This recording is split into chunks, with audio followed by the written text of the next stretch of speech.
نحمدہ نصلی علی رسول الکریم اما بعد اعوذ باللہ من الشیطان الرجیم بسم اللہ الرحمن الرحیم وللہ ملک السماوات والارض ویوم تقوم الساعۃ یومئذ یخسر المبطلون وتری کل امۃ جاثیہ کل امۃ تدعی الی کتابها الیوم تجزون ما کنتم تعملون ھذا کتابنا ینطق علیکم بالحق انا کنا نستنسخ ما کنتم تعملون فاما الذین آمنوا وعملوا الصالحات فیدخلهم ربهم فی رحمته ذلک هو الفوز المبین وَأَمَّا الَّذِينَ كَفَرُوا أَفَلَمْ تَكُنْ آيَاتِي تُتْلَى عَلَيْكُمْ فَاسْتَكْبَرْتُمْ وَكُنْتُمْ قَوْمًا مُجْرِمِينَ وَإِذَا قِيلَ إِنَّ وَعْدَ اللَّهِ حَقٌّ وَالسَّاعَةُ لَا رَيْبَ فِيهَا قُلْتُمْ مَا نَدْرِي مَا السَّاعَةُ إِن نَّظُنُّ إِلَّا ظَنًّا وَمَا نَحْنُ بِمُسْتَيْقِنِينَ وبدلهم سيئات ما عملوا وحاق بهم ما كانوا به يستهزئون وقيل اليوم ننساكم كما نسيتم لقاء يومكم هذا ومأواكم النار وما لكم من ناصرين ذلكم بأنكم اتخذتم آیات اللہ حضوا وغرتکم الحیاۃ الدنیا فالیوم لا یخرجون منها ولا هم یستعتبون وللہ الحمد رب السماوات ورب الارض رب العالمین ولہ الکبریاء فی السماوات والارض وہو العزیز الحکیم۔ ابھی آپ نے سورہ جاثیہ کی آیت 27 سے 37 کی تلاوت سماعت فرمائی۔ ان آیتوں کا ترجمہ اور تفسیر اس طرح ہے: وَلِلَّهِ مُلْكُ السَّمَاوَاتِ وَالْأَرْضِ وَيَوْمَ تَقُومُ السَّاعَةُ يَوْمَئِذٍ يَخْسَرُ الْمُبْطِلُونَ۔ آیت 27: وَتَرَىٰ كُلَّ أُمَّةٍ جَاثِيَةً كُلُّ أُمَّةٍ تُدْعَىٰ إِلَىٰ كِتَابِهَا الْيَوْمَ تُجْزَوْنَ مَا كُنتُمْ تَعْمَلُونَ۔ آیت 28: ھذا کتابنا ینطق علیکم بالحق انا کنا نستنسخ ما کنتم تعملون۔ آیت 29۔ ترجمہ: اور آسمان و زمین پر اللہ ہی کی بادشاہت ہے، اور جب قیامت آئے گی تو باطل پرست سخت نقصان میں ہوں گے۔ آپ ہر امت کو اپنے اپنے گھٹنوں پر گری ہوئی دیکھیں گے، ہر گروہ اپنے اپنے اعمال نامے کی طرف بلایا جائے گا۔ آج تمہیں تمہارے سارے کاموں کا بدلہ دیا جائے گا، یہ ہماری کتاب ہے جو تمہارے بارے میں سچ بول رہی ہے، کیونکہ ہم تمہارے سارے عمل لکھواتے رہتے تھے۔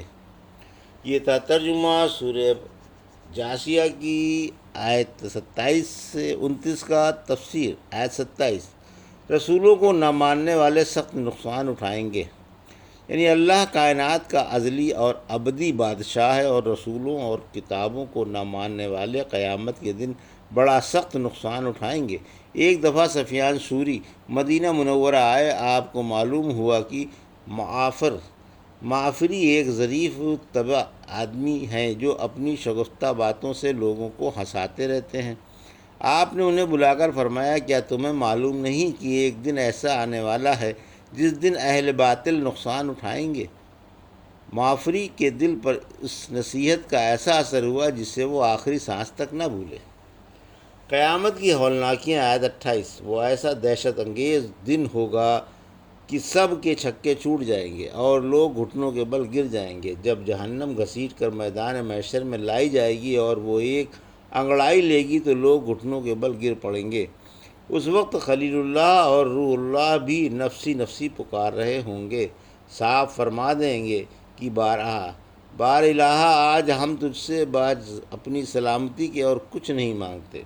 روح اللہ فرمائیں گے کہ سچے معبود، آج میں اپنی والدہ محترمہ کے لیے بھی کچھ نہیں سوال کرتا، میری جان بچ جائے رحمت عالم صلی اللہ علیہ وسلم فرماتے ہیں گویا میں آج بھی تمہیں جہنم کے پاس گھٹنوں پر جھکا ہوا دیکھ رہا ہوں۔ سور والی حدیث میں ہے پھر لوگ جدا جدا کر دیے جائیں گے اور تمام امتیں گھٹنوں پر جھک پڑیں گی۔ پھر فرمایا ہر گروہ کو پکار پکار کر اعمال نامہ دیا جائے گا، جیسا کہ سورہ زمر کی آیت 69 میں فرمایا اعمال نامہ رکھا جائے گا اور انبیاء اور گواہوں کو لایا جائے گا اور انصاف سے ان کے درمیان فیصلے کیے جائیں گے۔ پھر فرمایا کہ آج تمہیں تمہارے ہر عمل کا بدلہ ملے گا۔ سورہ قیامہ کی آیت 13 میں فرمایا اس دن انسان کو اس کے اگلے پچھلے ہر عمل سے خبردار کر دیا جائے گا اور اس کے سارے ہیلے بہانے سامنے لا کر رکھ دیے جائیں گے۔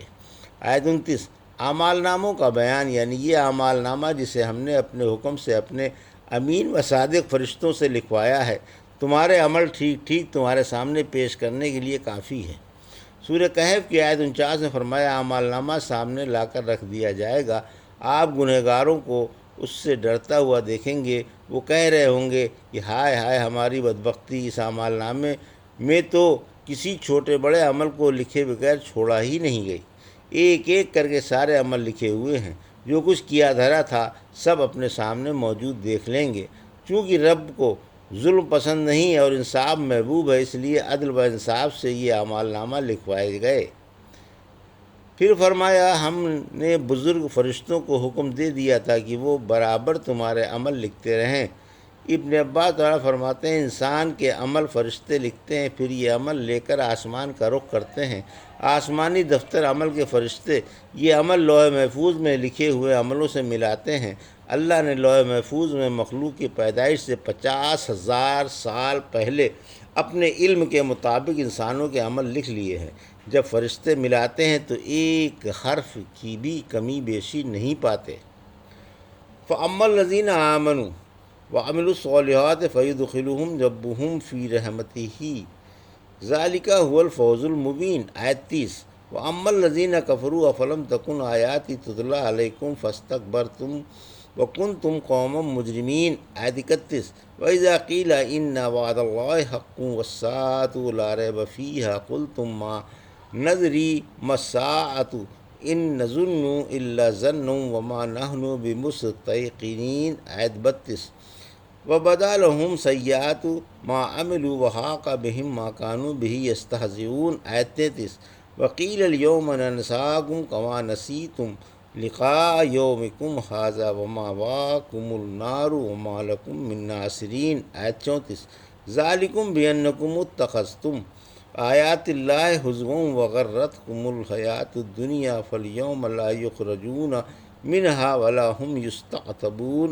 آیت 35 فَلِلَّهِ الْحَمْدُ رَبِّ السَّمَاوَاتِ وَرَبِّ الْأَرْضِ رَبِّ الْعَالَمِينَ۔ آیت 36 وَلَهُ الْکِبْرِیاءُ فِی السَّمَاوَاتِ وَالْأَرْضِ وَهُوَ الْعَزِیزُ الْحَکِیم۔ آیت 37 ترجمہ پھر جو لوگ ایمان لا کر نیک عملوں میں مصروف رہے ان کا رب انہیں اپنی رحمت میں داخل فرمائے گا، یہی کھلی کامرانی ہے۔ لیکن میں کافروں سے کہوں گا کیا میری آیتیں تمہیں پڑھ کر نہیں سنائی جاتی تھیں؟ پھر تم نے غرور کیا تھا اور تم تھے ہی بڑے گناہگار۔ اور جب کہا جاتا تھا کہ اللہ کا وعدہ بالکل سچا ہے اور قیامت میں کوئی شک نہیں تو تم جواب دیتے تھے ہمیں خبر نہیں قیامت کیا چیز ہے، ہمیں اس کا محض گمان ہے، یقین تو ہے نہیں، اور ان پر ان کے عملوں کی خرابیاں ظاہر ہو جائیں گی، اور جس کا یہ مذاق اڑایا کرتے تھے وہی انہیں آ گھیرے گا اور کہہ دیا جائے گا کہ آج ہم تمہیں بھول جائیں گے جیسے تم اپنے اس دن کی ملاقات کو بھول گئے تھے۔ تمہاری قرارگاہ آگ ہے اور تمہارا کوئی حمایتی نہیں، یہ اس واسطے ہے کہ تم نے اللہ کی آیتوں کا مذاق اڑایا تھا اور تمہیں دنیاوی زندگی نے بھلا رکھا تھا، اس لیے آج یہ دوزخ سے نہیں نکالے جائیں گے اور نہ اللہ کی ناراضگی کی تلافی کی جائے گی۔ آخر میں اللہ ہی کی بڑائی ہے جو آسمان و زمین کا اور تمام جہانوں کا رب ہے۔ آسمان و زمین میں اسی کے لیے بڑائی ہے اور وہی سب پر غالب اور بڑی حکمت والا ہے۔ یہ تھا ترجمہ آیت 30 سے 37 کا تفسیر۔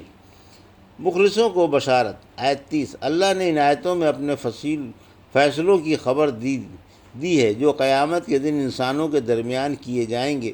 کہ وہ پرخلوص ایمان والوں اور سنت کے مطابق عمل کرنے والوں کو اپنے فضل و کرم سے جنت عطا فرمائے گا۔ رحمت سے مراد جنت ہے، جیسا کہ ایک صحیح حدیث میں ہے کہ اللہ نے جنت سے فرمایا، تو میری رحمت ہے، جسے میں چاہوں گا تجھے دوں گا۔ جس کو جنت مل گئی اسے اس کی حقیقی مراد مل گئی، اب وہ شاد و با مراد ہے۔ آیت 31، قیامت کے دن کافروں پر ڈانٹ، یعنی جنہوں نے اللہ کی نافرمانی کی اور کافر ہی رہے، انہیں قیامت کے دن ڈانٹ کر پوچھا جائے گا، کیا اللہ کی آیتیں تمہیں پڑھ کر نہیں سنائی جاتی تھیں؟ مگر تم نے سرکشی کی، سر اٹھایا، غرور میں بھر گئے، انہیں جھٹلا دیا اور ان سے منہ موڑا، دلوں میں اللہ کے فرمان کی تکذیب چھپائی، افعال سے ظاہر کی، گناہ پر گناہ کرتے رہے اور دیدے دانستہ رو سیاہی اختیار کر لی۔